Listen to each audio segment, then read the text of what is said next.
so much, Darcy. Pleasure to be here. Hey, I got a little story for you. I started out as an actor, gosh, a long time ago, and I had terrible stage fright, like really bad stage fright. And at the 10-minute call, that's 10 minutes before a play doesn't get on stage, I would run to the restroom and I would throw up. And at the 5-minute call, I would run back to the restroom and brush my teeth. And the other actors really appreciated that. And at the places call, I would kind of stumble through that first scene, maybe two, and then I'd be all right. But that first scene was always terrible. It was terrible, I gotta be honest. Nobody really wanted to watch that first scene. And it was the acting training that I received that helped me to ground myself and use that energy in a positive way. Because you're gonna get nervous, right? Is that right? Do you get nervous when you get in front of people? Yeah. No? Anyway, some people are okay, that's good. That's good. Most people, I would say, when things are on the line, when something's important to you and you're in front of a group of people, it's hard for you not to get some adrenaline, and that's a good thing. But what do you do with it? Yes? What do you do with it? There's three things that I'm going to talk about today, and here's the thing. I don't do a lot of talking to people like this. I don't do a ton of that. I do a lot more working with people, so a lot of learning by doing. And so you're going to get up today a little bit. I'm going to talk about some things, talk about some principles, and then we're going to get up on our feet a little bit. Cool? Just give you a little warning. Yeah. Here's the first thing I want you to just pay attention to for a moment. It's about breath. Do you mind standing up for a moment? Would you do that? You don't mind? If it's comfortable. Well, you can do this in your chair if you need to. Yeah, if you're still waking up.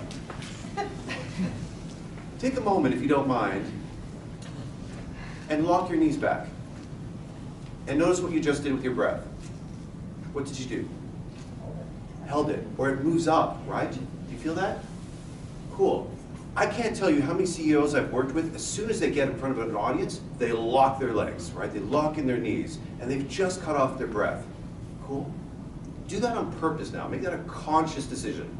Cool? And you're going to turn to somebody else and say hello to them, introduce yourself, and lock your knees as you do it. Would you do that? Right now. Go.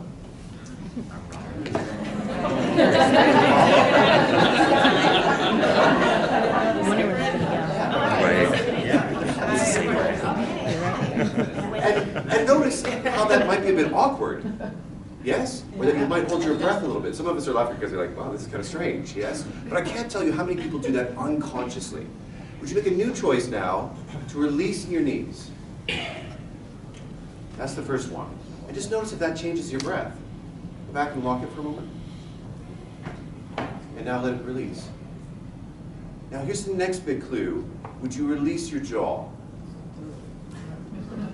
And allow your jaw to release, let your lips part open so breath can come in both through your nose and your mouth. And just notice if that changes breath in your body. And if you're not sure, you're like, I don't know. I know I'm breathing. I'm not dead. That's a good thing. Right? That's a really good thing. But if you're not sure, you could feel on your body. That's how we know, right? So place one hand underneath your belly button. Yeah, some of you are already doing it. Bravo. You feel on your ribs. Grip in the jaw. Close your mouth. What happened with your breath? What did you do? What changed? Tightened? Yes? Now, in yoga practice, which I do and I love, right, we breathe in through the nose because it's calming, right? Really helpful when you're backstage. But when it comes time to perform, you're like athletes. You need to be able to breathe. Does that make sense? And you need a full embodied breath in order for your voice to reach out to other people. With me so far? Would you grip your jaw? Lock your knees back. Notice what's happened with your breath. Turn and face someone else just for a moment. Stay in that. Lock your knees. Grip your jaw. Is this someone you want to approach? No. Yes. Good. And notice that we release that tension through laughter afterwards, don't we? Right? It's like, oh my gosh, I don't have to do that anymore. Sometimes in meetings, I purposely do this. You can use this technique in, certain meetings or people that you meet if you don't want to hang out with someone. Great idea. Yes? So it could be used as a tactic, but when you're up here pitching your idea, releasing the jaw, breathe in the other people, because breath is a huge non-verbal communication event. I'm gonna say that's a very complex thing I just said, right? But breath is a non-verbal communication event, yes? If I'm breathing with you, you'll feel that. If I hold my breath, how does that make you feel? It makes you feel like holding your breath, maybe? Or you feel uncomfortable, or you're worried about me, like, is he gonna be all right? Is he gonna get through this speech? With me so far? So if you take nothing else away from the time that I've got with you today, breathe. Breathe. When you're backstage, take a moment, have a sigh of relief. I made it. Have a sigh of relief. Could you do that right now? Fantastic. When they call your name, right, it's your turn. Come on up. Have a sigh of relief, right? Because and then go brush your teeth. Yes? Have a sigh of relief. Because when you approach, when you come onto stage, when you do that first moment of, and notice I was holding my breath as I did that, oh shit, I made it. Yes? You're already in a bit of a panic state as you arrive. Yes? Cool. You can have a seat now. Thanks. I'll have you back up in a moment. And Miranda's going to help me. How much time do I have, for real? What do you mean? I mean, Well, I could go all day, but I'll still about 5 of 10. So, 5 of 10. 15 more minutes? 15? Yeah. Oh, brilliant. 10, Okay. 15, something in Yeah. between there. Okay, and you'll just wave at me and say that's We're loose. fantastic. I mean, we're just, going. Cool. Does that make sense about breath so far?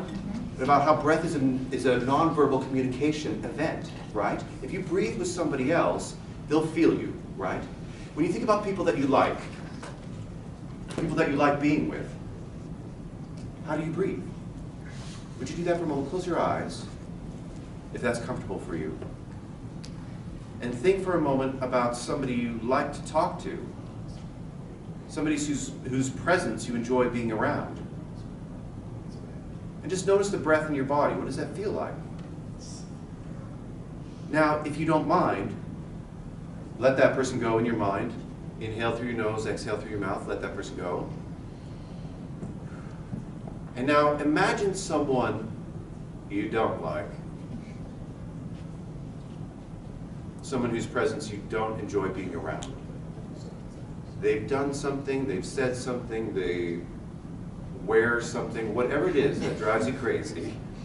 They talk a particular way. And notice your breath. And now inhale through the nose, exhale through the mouth. Blow that person away. Because they're not actually here. You're imagining them. Inhale through the nose, exhale through the mouth, let that go. One more time. Great. And gently open your eyes again and come back into this room. Yes? So just notice that event. When you're talking to somebody else and you feel calm, you can plant that person in the room with you. So when you give your speech and I'm talking to you, I can imagine my grandma, right? Or my wife, or my brother, whoever it is that I'm imagining I'm talking to. This is what actors do all the time. With me so far? Cool, great. Star pattern. So moving on from breath, but associated to it. President Obama, when he was the president, right, he was very good at this star pattern. And you probably already know this. There's two kinds of things we tend to do when we speak. We do the sprinkler. I talk to you. I talk to you. I talk to you. And then again, I talk to you. I talk to you. Yes? And what does this do for us? It makes us seem like a robot. And for the audience, for a while, Shelley's left alone. She doesn't feel that I'm talking towards her. Oh, and there I am again. Right? The other version is sort of like a shotgun. Like I'm talking to all y'all at the same time. And that makes me seem scattered, doesn't it? I'm talking to all of you. You'll notice from the 3 people who talked to you just a moment ago, right? Megan was fantastic at this. She was making point of contact with one person. I'm talking to just you. I don't have to talk to 1,000 people. I just have to talk to you. I'm going to breathe with you and talk to you. And now I'm going to talk to you. And then I come over here, and then to the back, and then to the front. Does everyone see how I'm kind of drawing a star? Does this make sense? Has everyone already learned this? No? Yeah? It's super helpful. And for me, as a person who's got stage fright, right? So helpful, because by doing that, all of a sudden, I don't have to talk to 50 people, or 100 people, or 1,000 people. I'm just talking to one person. And when I talk to one person, that's fine. I can do that. I do that all the time. And so can you. Yeah? So start to employ that star pattern in your rehearsal as well. In your rehearsal, start to plant out, this point is for this person in the back row. So that you're rehearsing the body movements and the breath movements at the same time. Let's do another little game or exercise. I'm going to talk about structure and how you use your voice to have that emotional impact. Now, Miranda did a fantastic job of this a moment ago in her little speech about the things that she's done. Yes? Do you mind if I use you again, Miranda? Do you mind coming on up?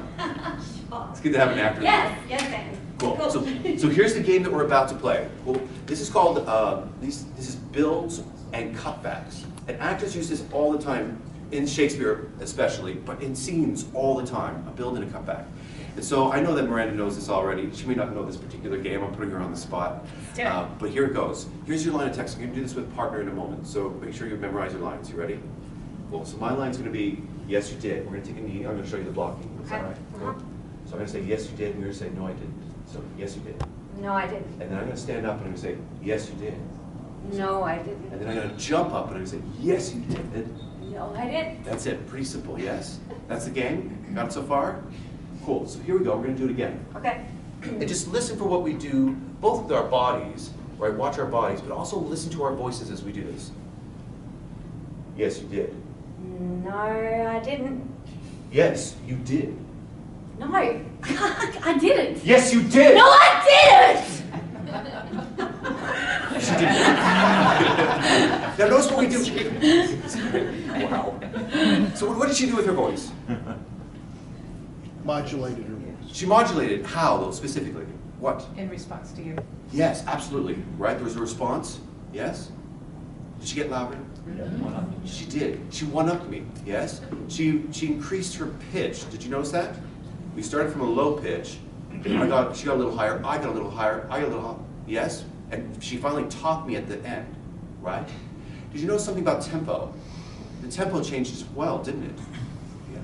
It sped up a little bit. So there's a tempo change that happens. We do this all the time. Yeah? Thank you so much. Oh, yeah, thank you. Yeah. So we're going to do this as a group. Would you stand up on your feet again? Your exercise in the morning. Your little warm-up. Cool, you ready? We're going to count down from 5, 4, 3, 2, 1 to Happy New Year. And it's been a good year. And you're excited for the next year. You know what I'm saying? Cool. Are you ready? We're going to count down. 5, 4, 3, 2, 1. Happy New Year. Here we go.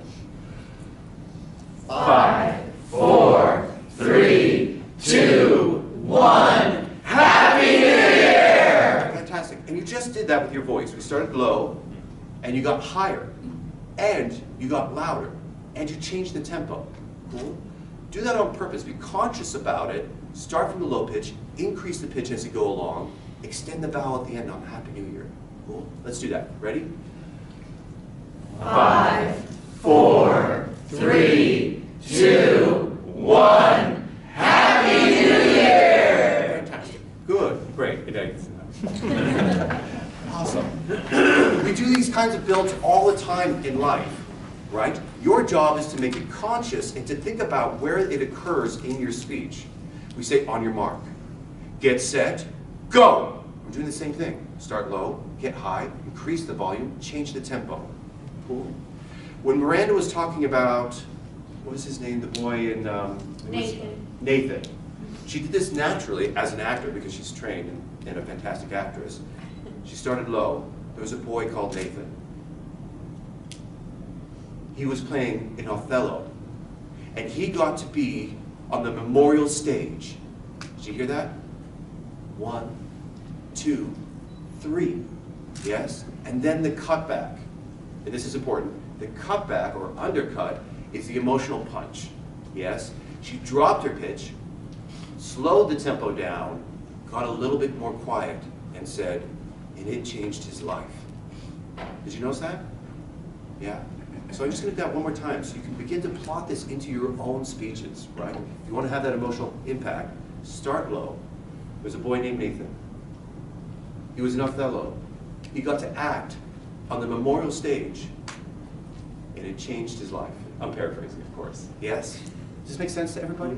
So that little game that Miranda and I just played, you're going to play this with a partner. I'm going to add on one more line. Do you mind playing it again, Miranda? No. I'm so sorry. Love playing. Yeah. Oh, good. So this cutback in a partner, you can just do that build, and then we'll come back to the cutback. And here it goes. I'm going to get the last word. Is that all right? Yeah. Are you sure? I mean, I'll deal with it, yeah. Just read it. I'm going to say it in my mind. So. Okay. Yes, you did. No, I didn't. Yes, you did. No, I didn't. Yes, you did. No, I didn't! Yes, you did. You hear that? That undercut, yeah? What's tricky about it is not to lose the energy. So if you don't mind, find a partner, find a bit of space, maybe move away from a chair, and you're just going to do the yes you did, no I didn't game. Pretty clear? Everybody got their lines?